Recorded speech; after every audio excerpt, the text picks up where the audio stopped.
What's good, everybody? It's Pokemon for 30 here, and welcome back to another Pokemon challenge video.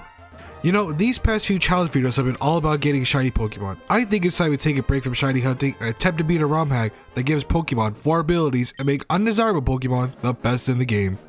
We're here to see if I can beat Pokemon Elite Redux, but this time I'm going into the game completely blind. I've seen some old videos about this game months ago, but I'm going into this game without any prior knowledge about the modified trainer battles, the Elite Four matchups, and what the champion and Steven use for their endgame teams. So these final battles could be just me trying to hide in a corner from all the Uber Pokemon they have. This ROM hack is supposed to be super difficult, so this is basically already challenge going in blind. However, I'm also making the grass encounters random as well, which could make the game that much more difficult and possibly much more easier. Depending how my luck goes, honestly. It's all the flip of a coin, honestly. So hit that like and subscribe button for more challenge videos, and let's see if we can get 20 likes on this video. I know it's a tall task, but I appreciate all the support I've been getting for my Pokemon content from all of you, and without further ado, let's just see how challenging Elite Redux truly is. So for this game, they give you the deck nav immediately at the start of the game, just like in Radical Red. But unlike in Radical Red, here in Elite Redux, we can see what we have in store for us on each route. So technically for a randomizer, we can honestly cheese and just select what we want to search for, but I'm not going to do that since that kind of defeats the whole purpose of a randomizer anyway, and it kind of defeats the point of the whole challenge in the first place. However, the first route had some amazing Pokemon to choose from, but for my first randomized Pokemon, I started with a Swampert. I know there are Mega Stones in the game, so having a Swampert this early with the potential of a Mega Swampert down the line sounds too good to be true. Also in the cities now, there are patches of grass that give us more opportunities to find new members to the team, and our next encounter in Oldale Town was another potential Mega teammate in Audino. Audino this early can be a tremendous help to my team, as since we have most of the TMs early, we can use this Audino to be a massive wall for some very tough trainers that lie ahead. And on Route 103, we were able to find a Minun, which at first I was pretty bummed about, but you gotta remember that some Pokemon have been changed, their stats have been improved, so this Minun could potentially be very good, but we'll have to see if it can be somewhat useful for once. Let's find out right now, as our first challenge for the video is going to be May. All she had was a Trico that knew Drain Punch, and I just sent an Audino to take the Drain Punches, and all it took was just one Audino, and that was it, and May was defeated.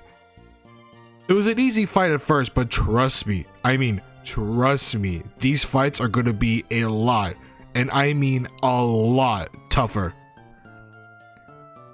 Now since we defeated May, we are able to head to Route 102 and we find ourselves another Mega Starter in the Flaming Chicken. Seriously, what are the odds that I would find this many potential Mega Pokemon this early? It's too bad that even with all my great Pokemon that, ironically enough, the first trainer I fought on Route 102, I lost against. Yup, I lost to my first trainer and he beat me with a Shellos and a Poochyena. I had multiple potential Mega Pokemon on my team and I lost? Am I just that bad, or am I just horrible at competitive Pokemon games? Oh my goodness, this is gonna be terrifying. Also in this game, they show the win-loss records on the top left wherever you pause. Comment down below and guess what my final win-loss record is gonna be, because spoiler alert, it's quite a record. It is quite a record. So I guess I learned firsthand that each trainer fight in this game is absolutely terrifying.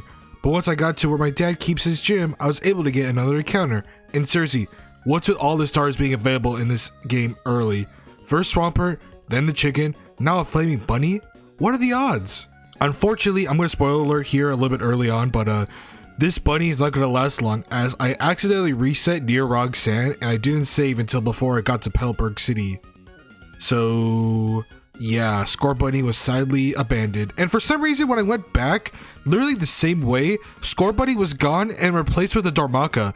I don't know what happened with the randomizer, but for some reason it just randomly randomized Scorbunny out of Petalburg City. I was so confused. I was thinking, how does that happen? Even when I switched to day and night, it was still the same Darmaka. I was like, what's going on here? What happened? Did I break the game? It's like, oh no. It was pretty weird, I'm not gonna lie, but now we are here in the forest trying to fend off this businessman from Team Agua, and his team is terrifying. A Skrelp, a Carvanha, and a Murni that will gain HP after every KO, meaning I could be in real deep trouble. But thanks to Minun, I was able to take down the grunt and get out of the forest. On Route 104, I was able to find myself a Pikachu that was still there even after the reset, so I was able to capture and give it a light orb. In this ROM hack, if you haven't played it or heard about it, they give you every single important battle island when you start the game, meaning you can have some pretty strong Pokemon early on, meaning I can replace Minun with the newly acquired Pikachu. Sorry Minun, you were pretty good for me early on, but a Lidor Pikachu that can learn Volt Tackle immediately in the game? Yes please, thank you. So yeah, like I said, the Darmaka replaced the Scorbunny, and it was just very weird how that happened. I still don't get it, but I got to Roseboro City again, and there's a new area added to the game just beyond the city, where I can find myself a Beware, which I had to name Fredbear. The time I was recording the gameplay for this video, the FNAF movie is about a few days away from releasing, so I'll give you my thoughts on the movie right now. However, on Route 116 is where I found the best Pokemon in the game, Garchomp. This Garchomp can hit twice like a Mega Kangaskhan, had a rough skin that added with the Rocky helmet can melt through any physical attackers, and can have Sand Rush. I named the Garchomp Cynthia, and Cynthia the Garchomp lived up to her name as she carried me honestly all the way to the end. With my squad now ready to go, I decided now is the time to take on Roxanne and her sturdy type Pokemon. This fight was surprisingly easy. I mean, with a Garchomp and a fighting Fredbear, of course, it should have been easy, but seeing just how busted Garchomp truly was brought tears to my eyes. As Roxanne went down with no trouble at all, I was able to get my first gym badge. 1 down, only 7 more to go. And hey, look, these fights are going to get much more intense as we continue to the game, so we can't get too cocky just yet. I mean, that was just the first gym battle. It's going to get much more intense as we get into the game. Oof, oh no. Also, apparently after each gym victory, the different gym leaders give us their own prized Pokemon to use, and Roxanne gave us a shiny Amora to use, a Pokemon that carried me through Pokemon Y, so I was more than happy to add this Pokemon to the squad, and just in time too, because Team Aqua was up to no good again, and they even Pokenapped a Wingull. The audacity of these villains. The Team Aqua Guard couldn't handle the intensity of my Garchomp, and he was quickly defeated. Now, since we saved the Wingull and have the Devon goods, you know the drill now. Since this is basically Pokemon Emerald after all, we have to go to Dewford Town to deliver Steven the goods and then face Brawly. But first, let's see how May's doing and just see how different her Pokemon have become. And Choice Band Protein U-Turn is just OP. Greninja is just gonna be a menace with Garchomp, isn't it? Great. Just Uber Pokemon ready to go. With May defeated, let's head to Dewford Town, and oh my god, there's a Komodo here. And in the caves, there's even a Gengar here. Oh my god, Dewford Town is the best town ever. They got such great Pokemon here. But with the encounters attained, it was time to give Steven his goods and take on Brawly. Wait, what? Do I need to challenge him first and then give him the goods? That's a first, and this fight was extremely hard. I mean, very, very hard. This fight took me at least 10 attempts, not because of the Alolan Dugtrio, but for some reason, that Cradily refused to die. Steven's Cradily just did not want to die. I don't know what Steven put into that Cradily, but it was the bane of my existence. Luckily, I had Gengar and Audio and Frosh in the back just in case for this attempt, but man, this Steven fight was super annoying. And to make matters worse, Brawly wasn't even in the gym. Brawly apparently was just chilling with the Team Aqua Guns trying to get into the museum. Like, he was just gone and didn't even notice the grunts around him. Like, was he just high or something? What was he doing there? He was just chilling with the villains. What are you doing there, Brawly? I mean, come on. Also, I'm not going to go over every single random Pokemon caught because that would honestly take up forever, and this video would be basically 2 hours of me just showing every Pokemon I got. So yeah, that would be kind of annoying and not very fun of a video, would it? So let's head back to Dewford Town to finally take on Brawly and try to obtain our second gym badge. Luckily, I was able to acquire a Starmie on the route where we had the May 2 fight, and giving it a life orb made the Brawly fight into an absolute joke.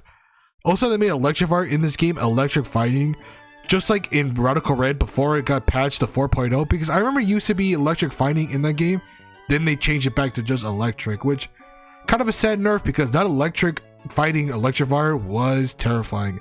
It was a tank. But thanks to Starmie putting in the work, Cynthia and Team Meanings were able to easily clean up the rest of Brawly's team, giving us the second gym badge. As well as Brawly giving us the best Pokemon in the world himself, the best in the world, Hitmonchan. You'll see what I mean soon enough, but now we need to take on the museum and save Captain Stern from the Team Aqua Grunts. In the museum, we had to take on 2 Augur Grunts with 2 Pokemon each, and then take on Archie with 4 Pokemon, meaning it's an 8v6, and they have super annoying Pokemon, like a Life Orb abusing Basculin and a Life Orb trolling Mightyena. So yeah, to say this fight activated my inner PTSD from the Archer and Ariana fight, back-to-back fight, that fight was just, oh my god. You see how I'm stumbling on my words? That's how bad it traumatized me. I mean, that fight literally pushed back the Radical Red video 3 weeks. I am not even joking. That fight is just scarred into my memory. So this fight was tough, and I had to come up with a new team format if I wanted to have any chance of victory. This is where the true potential of Hitmonchan and Pikachu was revealed. Being able to Volt Switch out and then use a priority Thunder Punch, which does more damage thanks to Hitmonchan's ability, just makes Hitmonchan tremendous. It can melt through absolutely anything, and giving him an extra build as well, whoa, it just made him that much more powerful. I made the 2 grunt fights much easier to contend with, and I had enough Pokemon left to deal with Archie. I mean, just look how much damage Hitmonchan does with each punch. Just ridiculous. I could unironically enough bring this with me for the entire run, and let's just see just how powerful Hitmonchan truly is. For beating the 2 Augur Grunts and Archie, I got a shiny lobster for my reward, which I will never use cause I prefer my punching friend that I got from Brawley, so the lobster will never see the light of day again. Sorry, Larry. However, now it was time for the May 2 fight, and this fight was tough. They buffed the Swallow cause it did so much damage to my Auroras even without having Guts activated, so this fight came down to the wire. I thought for sure she was just going to be a major obstacle that would keep me down for hours, but luckily with just 1 Pokemon remaining, my Auroras was barely able to survive on just 4 HP and secure me the win. Oh my god, the May 2 fight even in ROM hacks are no joke. I mean, that was terrifying. Let's run to Mawile City and see what they got in store for us. Now, who told Wally that having both a Roselia and a Roserade on his team was a good idea? Come on now. Also, he has a Garchomp on his team as well, so he's pulling no punches on wanting to prove himself. Too bad Auroras is just too much of a tank, as it lived his Azumarill's Aqua Tail, and I had Starmie in the back to take care of the rest. I beat Wally so bad he gave up on wanting to be an actual trainer. Poor Wally, maybe he could come back later and prove himself again. But I think it's time to take on Omad Watson with our newly acquired berries and see just what kind of electric monstrosities he has in store for us. Even though Watson had counters to my Garchomp, it just wasn't enough thanks to a choice banded power gem that destroyed the Jolteon. Hitmonchan was able to clear most of Watson's team with the power of punches. It was ridiculous how I was able to barely survive each attack even with a Sandstorm activated, and even though Magneton was able to barely survive thanks to Sturdy, a fully healthy Garchomp was just enough to clear the rest of Watson's team and win me the 3rd gym badge. He even gave me Amphi as a reward that could also turn into a Mega Pokemon. Okay, seriously, I'm gonna have so many good Megas by the time I got the Mega Ring. It's gonna be difficult to decide who I want to keep and who I want to keep as not a Mega. It's gonna be really complicated. You know, getting through the mountains to Fall Arbor Town had nothing going on. I got a Solrock and a Torkoal, which is odd considering that I think they're in their normal locations in the base game. So like, hey, wait a minute, this is supposed to be randomized. It's kind of interesting, but once we got inside the city, we saw that May needs our help saving a professor from a new team arising, wanting to become climate extremists. Now we're finally getting introduced to Team Magma. So there's no time to waste, so we have to save Professor Cosmo by having a tag battle with May, and she did absolutely nothing in this fight. And I mean nothing. The Magma Grunts kept attacking our Pokemon first while they ignored my Garchomp just spamming Earthquakes. I mean, thanks for the free win, Team Magma, but what an odd fight. Maybe they feared the Mimikyu and Rapidash more, and honestly, for facing Morty's Mimikyu and Radical Red, I can't blame them. That thing was terrifying. But once we defeat the Magma Grunts, they hurry away with their random meteorite to Mount Chimney while Archie gets here just too late. Why did he think I was a member of Team Magma when I wasn't even wearing red in the first place? I mean, this would make sense for Pokemon Ruby, but like, I'm not wearing red, Archie. Are you colorblind? Do you need to get contacts? What's going on here? But let's see what Maxie and Team Magma is going to do with that new rock he just got up all the way in Mount Chimney. Maxie was a scary boss to face off against, but Hitmonchan was able to wipe his Crobat and nearly take down his Lycanroc, but it had a focus sash on it. Actually, a lot of his Pokemon have focus sashes on them. If they didn't have all those focus sashes, I probably would have beaten this fight in at least 2 or 3 attempts at max, because this fight was actually pretty easy just because of the focus sashes being really annoying. But for camera up, I was worried since it had that ability where every physical attack took, it would increase its defense, that using Greninja's water shurikens would be a massive mistake. Luckily, Cynthia could just use 2 earthquakes to take it down, and Maxie had an Ultra Beast with him. Okay, great, now we're getting into the Ultra Beast now. Very early on to the game, not gonna lie, but luckily Littlefoot is a god and just needs 1 freeze dry to take care of it. Crisis averted. However, here comes Hydreigon. Oh no, and I wasn't sure at first if I had any proper counters to it, but I got surprisingly lucky with my last member choice by adding a new member to my team that I just got when entering the caves to save the professor, and that was a Reuniclus. She has an ability where she can automatically set up a trick room for herself, meaning I was able to use just 3 hammer arms to defeat Hydreigon.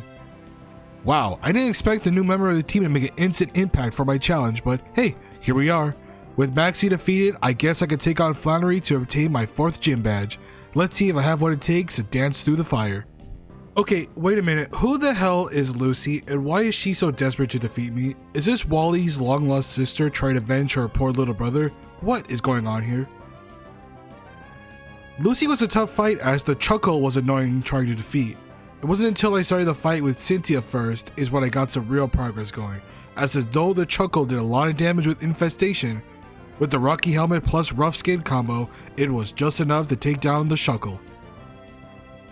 Lucy sent out a Water Onyx next, and just 1 Dragon Claw was needed to get 2 of her Pokemon down already. The Survivor was able to take down Garchomp, and I'm terrified because a regular Survivor would not have done that much damage, and it feels like this one just got stat boosted as well. But thanks to my ground Greninja, it was just able to one-shot the Survivor. Next up was her Grass Dragon Superior, and I wanted to just put in Fredbear to use Sucker Punch just in case CM Punk couldn't one-shot, but seeing how much damage he did, I'm pretty sure he could have easily one-shot that Grass Dragon Snake. Hitmonchan is ridiculous in this game. But next up was a Steelix, and even with an Expert Belt Priority boosted Drain Punch, CM Punk didn't do enough damage to the Steelix. Okay, what's the EVs on this Steelix? It just has, what is it? 252 defense to make it a massive wall? Ooh, that's annoying. But Littlefoot was able to get a critical hit against the Steelix, and last up was her Milotic. A pretty scary Pokemon, but I had Amphi in the bag just for this moment, so just 1 Rising Voltage was needed for me to win the battle. I even got a shiny Milotic as a ward. Pretty neat. Honestly, you could probably make this video into how I beat Pokemon Elite Redux with randomized encounters and gift Pokemon, cause some of these gift Pokemon have been amazing to use. Perhaps we could use our newly acquired Milotic to help us defeat Flannery. Let's just see how tough this gym fight can get. The plan for Flannery was to avoid having her set up the sun at all costs, so I used Milotic first instead of a rain dance to cripple her strategy for the most part, as Milotic was able to take her Volcarona, and next up was her Speed Demon Flareon. This Flareon was astonishing, and Extreme Speed took down almost my entire team. So I was forced to sack Garchomp by having it get hit by 2 Extreme Speeds and bringing the Flareon's HP down to just barely 1. And I could just bring in Flygon to set up a Sandstorm and guarantee that Flareon will go down.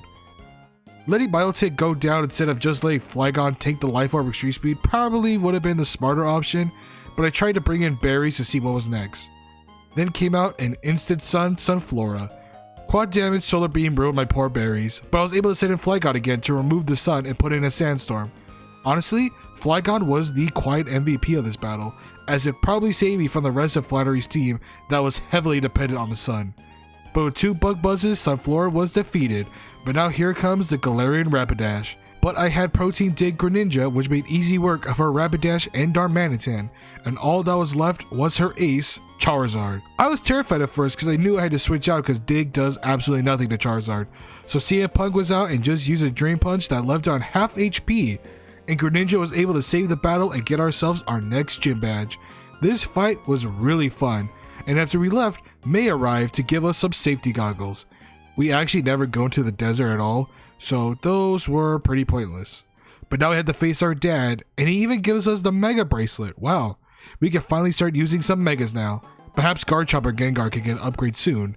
We shall see. But let's take on our dad and prove that the future is now, old man. Norman absolutely bullied me. No matter how hard I tried, no matter how many times I changed my team, his Mega Banette would just sweep through my team like butter. I had zero answers. None. I didn't know what to do. I was just lost. I thought at first I was just going to be stuck. I had no idea what to do against his team. And his slacking to boot was just a nail on the coffin. So, I took a few hours to take a break and look at what was in my PC and see what I could set up to defeat Norman to even have a chance against his Mega Banette. So, on my 8th attempt, I had a literal brain blast, as on Route 113 before Fall Arbor Town, I caught myself a Gliscor, meaning I could just give a Poison Orb to heal with and just stall out some physical attacking Pokemon with Roost, and also set up with some Sword Dances as well. Why didn't I think of this before when I literally had a box in the PC called Useful for good Pokemon? I will never know. But this, ironically enough, helped me out in ways I never even knew about.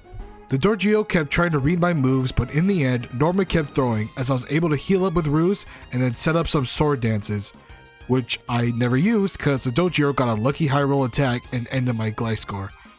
That was very unlucky. Which turns out it actually wasn't too bad because the Dodrio was just on enough low HP to where I could just send in CM Punk to end it.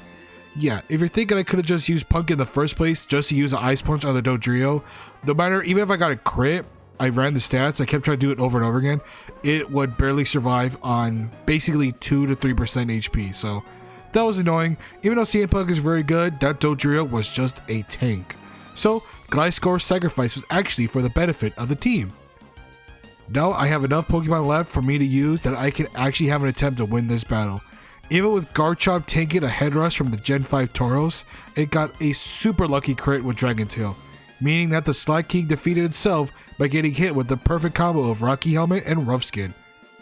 Now all that remains is that stupid Mega Banette, as Fredbear actually made quick work of the Aper Bomb, which obviously wasn't major concern here at all. It was, Aper Bomb used well, like in my Radical Red video, was terrifying, but here, it was pretty simple. With Fredbear being able to live a powerful fake out, I can use a Sucker Punch, get a Scald hit with Milotic, then use Water Shurikens with Greninja to barely win against Norman.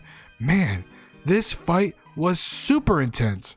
I can't even imagine that without Gliscor being able to chip at Dodrio's HP, would I even have enough Pokemon for Fredbear for me to win? Especially since I probably would have used Fredbear and then switch out, which would have made the fight a lot more complicated. This is all about long-term boogie here, people. You gotta get with the program. My dad even gave us a Kangaskhan as a reward, and seeing now that we use Mega Pokemon, yeah, I think I know who's going to be on our end team, as having a Mega Kangaskhan that can hit multiple times thanks to one of its abilities can be quite a great addition to this team. The weather building fights were surprisingly super easy, so honestly I'm just going to skip over them and talk about the main fight instead, because Castform had an interesting design that YouTube would probably TOS me if I were to speak on it. So let's get into the main fight instead. Please don't TOS me, YouTube, please. May honestly stood no chance. She had the same team as before, and with the rain falling down, I could just spam Water Ninja Frog to take down most of her team and leave the rest for Milotic to one-shot the Mega Sceptile and just spam some recovers on the Vikavolt to eventually take it down. Okay, so this entire area is pretty simple, but I needed some footage, okay? I need to get the content out, you know what I mean? Also, I found a Golisopod here chilling in the grass. But now since we are here in the best city in Hoenn, let's try to take on Winona and her double battle shenanigans. Yeah, this fight was a double battle. And would you believe me that this fight was my first attempt at challenging her? Littlefoot and Cynthia just bullied her entire team, and luckily I had CM Punk there to clean up. This was the easiest fight so far in a while. It has been a while since I had a super easy boss fight. All these gym fights for the past Flannery, Norman have been super difficult, but here, it was basically a joke. Probably the easiest gym battle in the entire game, not gonna lie, but it doesn't matter, as I got my 6th gym badge. Only 2 more to go before I can take on the Elite Four and take my rightful place as champion.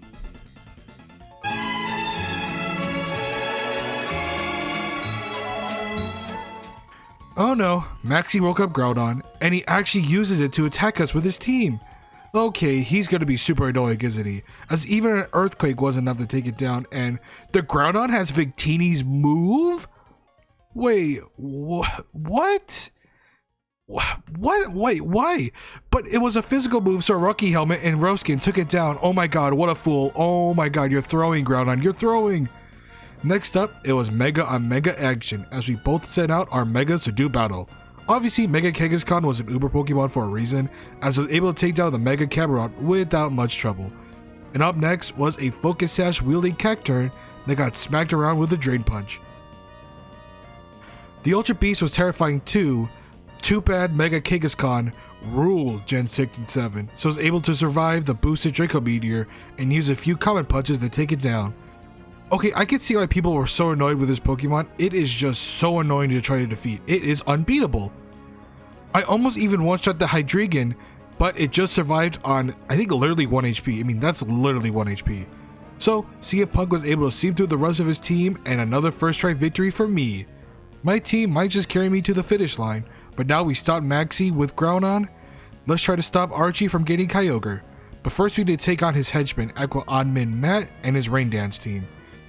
My first attempt at this battle I kind of threw, because I thought it would be just a funny thing to use U-turn to win me the battle. Turns out the Mega Gyarados lived on 1 HP and one-shot my poor frog. So, being cute at the end ruined my streak of first trying most of these major fights.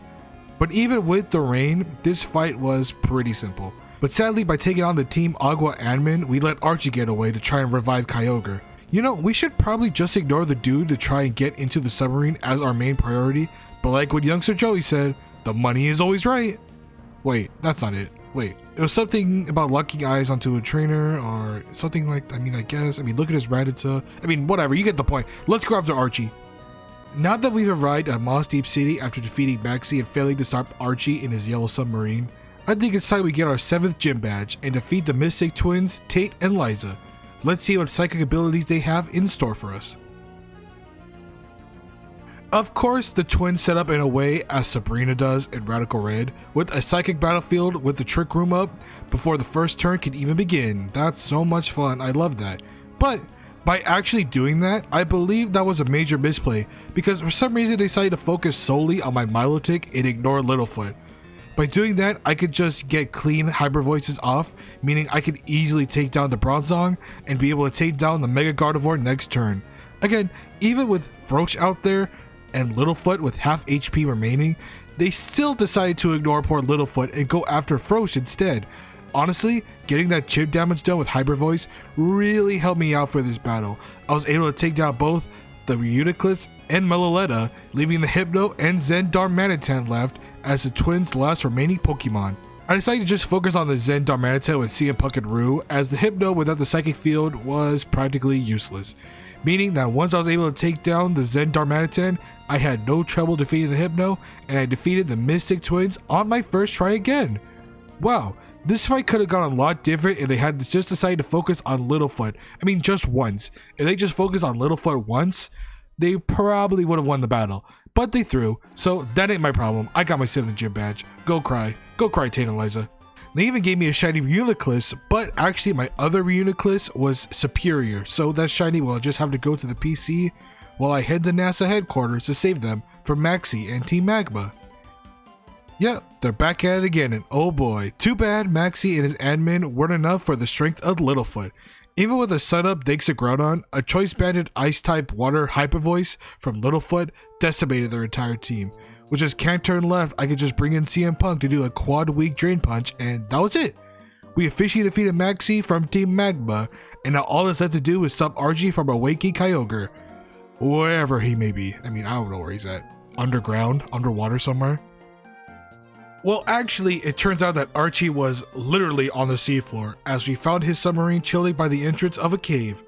Fighting every single Aquacut was intense, although most of them were optional. I just did to show them that I was coming to stop their boss from raising the sea a few inches, cause global warming is bad, turns out. Yeah, I'm shocked too.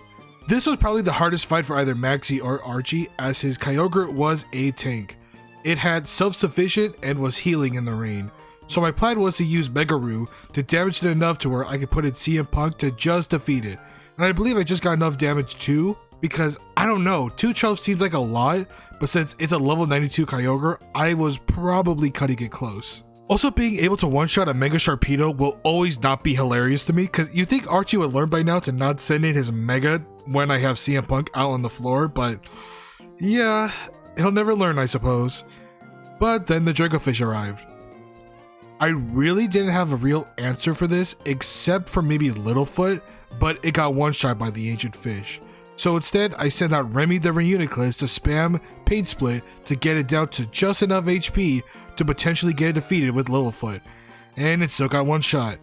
That stinks. At least I had CM Punk to take it down for me, but now I'm in a bit of a pickle as Archie had a Buzzwole that I had no idea what to do against. I landed a weak Thunder Punch and then had to send in Froach to use a priority Water Shuriken to bring it down to just enough HP to then take it down later with Cynthia. But with the 2v1 disadvantage, I thought it was pretty much over, basically. That is what I should be saying, but Archie is very, very, very, very, very, very unlucky. As I got not one, not two, but 3 flinches with Dragon Tail. I don't know what the odds of that happening are, but I got super lucky. It was able to finish his Electros, not a water type by the way, and give me the victory. Wow. That was super lucky. How did I even win that fight? That was absolutely unreal. Now we all know how the rest goes down. We wake up Rayquaza tells Groudon and Kyogre to piss off and go back to sleep, and then we save the region. We've all seen this. It's been done before. Let's head into Sutoblis Gym to get our 8th and final gym badge. Okay, I've done about 6 Pokemon Challenge videos and a Pokemon Challenge series, and they've all had their fair share of crazy moments and endings to battles. But this ending to the Juan fight is one for the ages. But first, let's talk about the battle and how we got to that point, shall we? The usual Mega Roo and Punk combo was needed to take down the first 2 Pokemon of Juan's team, and when the Kingler turned into a Mega, if I went for Drain Punch instead, since it turned into a Steel Water type, I believe I could have one-shot the Kingler, but oh well. Remy was there to set up the Trick Room and end that Mega, even if it did hit an Aqua Jet on poor Remy. The next up was a Flame Orb wielding Kingdra that I thought at first would be smart to use a Pain Split, so Cynthia could just get a clean hit off with Dragon Rush, but instead, I should have just switched out to Remy to Guard Chomp instead, because the Kingdra went for a Protect and was able to get the burn off to end my poor little chef. I priority super effective Dragon Rush made easy work in Kingdra. It also did a lot of damage to the Lapras, which turned into a Dragon type actually, but Lapras was just too tanky that it ended up living, defeating my Guard Chomp. This is still looking fine, but here's where I threw. I brought in Froach, thinking that his last Pokemon was going to be something like an Abomasnow or another Ice-type Pokemon. Juan, for some reason, sends out a freaking Zapdos. Why? Why does he have a Zapdos? It says I'm locked into Dig and don't want to switch out. I have to pray that Littlefoot could do just enough damage to one-shot the Zapdos, and it survived with just yellow health. Oh well. You know, the first attempt was pretty good, and why did Juan go for the Hurricane? He could have won with just another Weather Ball, and he even got a Confusion off as well? How did I survive on just 1 HP and win this fight? What? I was able to get my final gym badge, but like, wow. First try was actually obtainable. That fight deserves a like and sub. If you made it this far into the fight, thank you. And honestly, I'm working on the road to at least 500 subs, and I'm close. I'm actually halfway there, honestly. Thank you all for the support, and let's get to Victory Road and try to complete this game. And that was an absolutely crazy ending. That'll probably never happen again, will it? Dreaming. Don't give it up, Wally. Dreaming. Yeah, his team is the same as before, so this fight wasn't really a challenge. But can we just say at least this time he doesn't have both a Roselia and Roserade? That's good to see. Wally's actually learning. But yeah, this fight was pretty easy because I accidentally defeated him the first time without recording it. Yeah, that's my bad. So technically this is my second attempt at the fight, but I still beat him regardless. I just accidentally forgot to record it and I was like, oh, yeah, I need to actually record this fight to show people. But now that that's over with, we are here at the Pokemon League. Here's a look at all the other Pokemon that I captured and never got highlighted because I basically found my perfect team nearly halfway through the game, which is kind of funny if you think about it because I meant for this video to be a can I beat Pokemon Elite Redux with just randomized Pokemon, but using the gifted Pokemon that I got were so good, it just carried me throughout the entire game that I kind of had to change the challenge a little bit to where it's kind of a randomized challenge, but it's not really, you know. I'm sorry, this is technically still a Pokemon Challenge video because I've never played through an Elite Redux, so technically playing it through blind does count as a challenge. You know what I mean? But let's get into the Elite Four. We had finally made it to the Elite Four, and first up we had to take on Elite Four trainer Sydney and his Dark-type Pokemon. Honestly, this fight was ridiculously easy. CM Punk just spamming Drain Punch was more than enough to take out a majority of his team just by himself. Until the Darkrai showed up. Oh my god, here comes a never-ending sleep span. But I had a plan for this, as I needed to switch when I got put to sleep by Darkrai. I need to switch into Remy to use as fodder to get a clean switch to Cynthia, then just pray Dragon Rush does enough damage to win. And ironically enough, it does. Last out was Sableye, and it tried to spam Confuse Rays for some reason. I mean, I don't know what it was trying to do, but it wasn't enough, and I was able to defeat Sydney on my first try. 1 down, 4 more to go till I can complete this game. Well, obviously I got the Seawood fight, but you know what I mean. Phoebe was actually terrifying because she sent out first a Hoopa, and if that thing was able to become its true evolution, this probably would have been a very long battle. But Rue is just too OP, just needing a fake out and a few common punches to take out the Hoopa. I mean, Mega King of Scott is just ridiculous. Oh my goodness. Imagine being a competitive player at Gen 6 and 7. Oh my god, pray for those people. Next up was Golurk, and I wanted to use Remy to try to bait out an attack that I know I could live on, to use Pain Split to damage the Golurk just enough to use Littlefoot to finish the job. But I got confused, meaning I was really worried at first, but luckily the confusion actually never came into play, and my plan worked out perfectly, and down went the Golurk. Aegislash was up next, and I just had to sacrifice Littlefoot since it was stuck thanks to Choice Band. But with Megaroo still up, a fake out and then a Drain Punch took down the menacing Sword and Shield Pokemon. Phoebe sent out her Mega Gengar, and Rue just laughed at that poor Gengar and easily took it down thanks to a Common Punch. Wow, this is just ridiculous. How did people play competitive when X and Y came out? I will never know. My next up was her Ghost Anchor, and even with a curse inflicted on me and a powerful Anchor shot hitting Rue, she just survived and took down the Ghost Anchor. But sadly, Rue went down thanks to the curse after all. Oh well, she did her part. Now it's up for the rest of my team to finish the fight. CM Punk finished the job, as all Phoebe had left was her Parasect. Ice Punch was enough to finish the fight, and another Elite Four member was taken down on the first try. Can we actually do that for all Elite Four members, please? Can this just be just an easy one-shot for everybody? Can you just make my life a whole lot more easy, please? We just had 2 more Elite Four trainers left to defeat before we were able to take on the champion. Let's see how annoying Glacier's Ice-type team could get when they're giving my Littlefoot free HP thanks to the hail.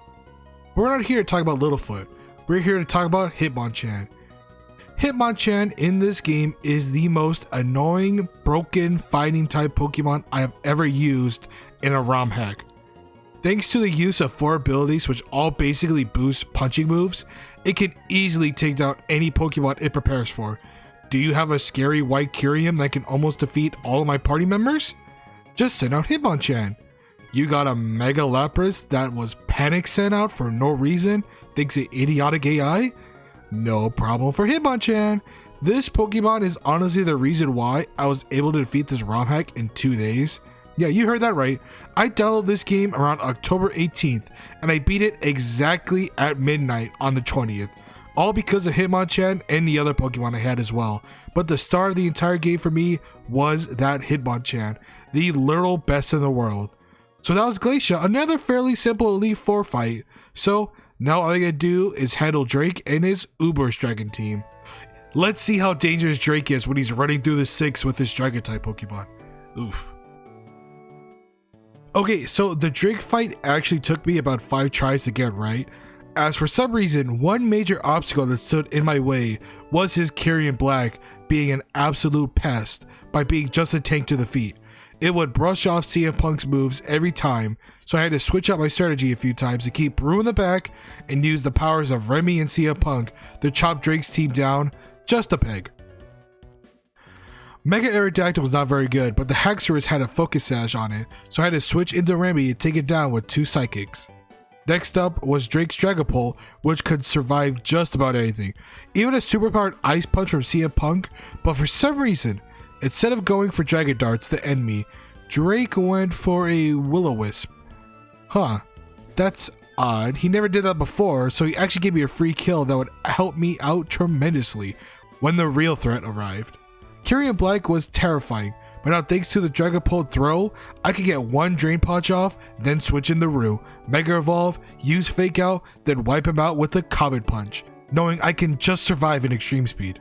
But the last two Pokemon for Drake were a Salazzle and an Appleton, which were not enough for Littlefoot, Frosh, and Cynthia, meaning I had defeated all of the Elite Four. I could finally face Wallace the champion and attempt to finish Elite Redux right here and right now. Okay, I'm not going to sugarcoat it in any way. This fight was almost impossible. I was stuck on this fight for nearly 2 hours trying to figure out just how to beat Wallace's first Pokemon, Suicune. Thanks to the rain, it became an impenetrable wall. It was terrifying, and I set the fights to be on lockdown mode, meaning I couldn't switch abilities, switch natures, switch moves throughout the Elite Four and Champion fights. And at first, it really wasn't an issue as I was first trying the first 3 Elite Four trainers, but when I got to Drake and Wallace, that's when the real issue started to happen. So I had to come up with a plan, and bear with me with the plan name here. I'm not even kidding here. I named it Operation Sandstorm and Flinch, please.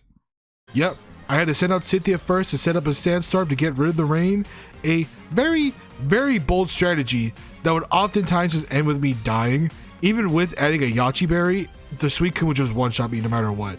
However, this time, without the rain, Suicune just kept missing sheer colds over and over again, meaning I just had enough of a chance to go into CM Punk and barely take out Suicune with a Thunder Punch and Sandstorm combo.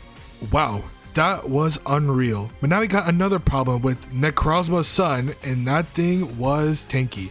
I had no real answers to this thing because Mega Roo would leave this thing on just 1 HP every single time, giving it a free sweep against my entire team. However, I used Raby to sacrifice just to get enough HP done to where I could switch into Mega Roo, use high horsepower, and end the Necrozma. 2 down, only 4 more to go. Ooh. Wallace then sent out Azumarill. Now you may be asking why I switched out to Frosh to use a weak water move. Well, I actually need Roo to live with a bunch of HP to then come back in and finish off the Fairy Peekaboo with a Fake Out and Comet Punch combo. I needed it to have high HP to be able to live against the Ferrothorn. This thing takes a Drain Punch against CM Punk and even Roo, so I needed to just have enough HP to live just 1 body press, and I actually did. With this, I could switch the Punk and take down the Ferrothorn. 2 more to go. Mega Milotic was up next, and it actually was the furthest I ever got into the fight, so I didn't expect the Milotic to live this Thunder Punch.